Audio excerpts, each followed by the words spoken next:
Sejumlah tempat wisata kuliner di Jakarta kembali beroperasi saat diterapkan PSBB transisi. Salah satunya Tamrin 10 yang kembali beroperasi hingga pukul 8 malam.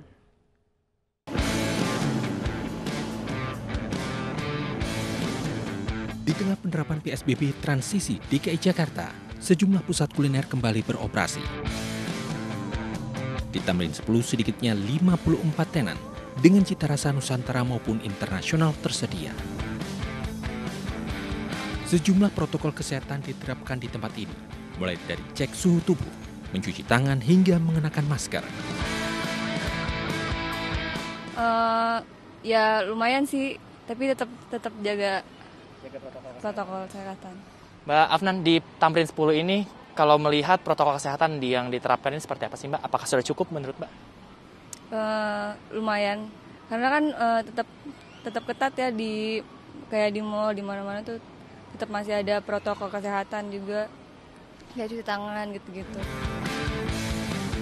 Uniknya di tempat ini bukan hanya untuk berwisata kuliner saja, tapi juga ada yang berolahraga seperti masyarakat klub inline skate yang rutin berlatih di sini.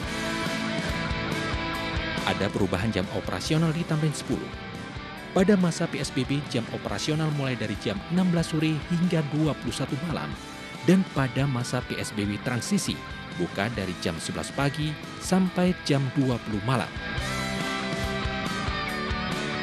Tamrin 10 merupakan pusat kuliner yang diresmikan Gubernur DKI Jakarta Anies Baswedan pada 20 Desember 2019. Pusat kuliner yang terletak di tengah perkantoran menjadi daya tarik sendiri bagi karyawan pada jam istirahat. Dari Jakarta, tim liputan iNews melaporkan. Pembatasan sosial berskala besar masih diberlakukan di beberapa wilayah di Indonesia. Pembatasan untuk mencegah penyebaran COVID-19 dengan menerapkan protokol kesehatan. Meski demikian, masih ada saja warga yang melanggar protokol kesehatan dengan berbagai alasan.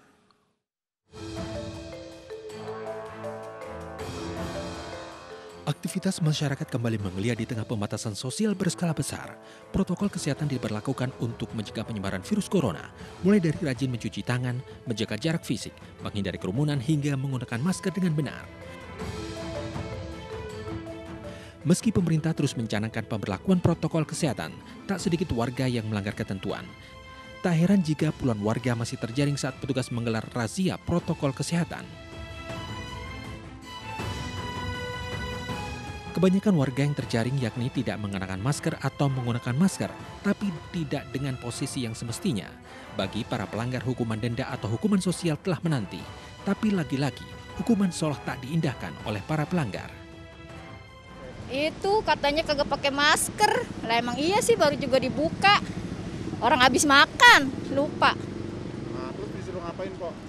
Disuruh nyapu. Gue kebagian juga kayak orang-orang tuh yang ditangkap tuh.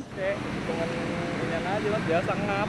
Oh, itu kenapa diturunkan mas, kan tahu harus pakai masker gitu mas? Ngap. Oh. Jalanan panas.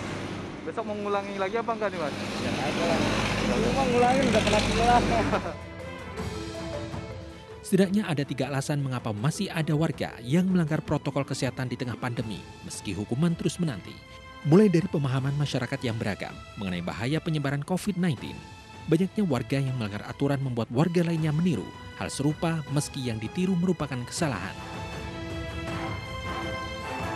Faktor lainnya yang membuat warga mengabaikan protokol kesehatan, yakni karena sulitnya sebagian masyarakat meninggalkan kebiasaan sebelum pandemi, seperti tidak menjaga jarak fisik hingga mengenakan masker.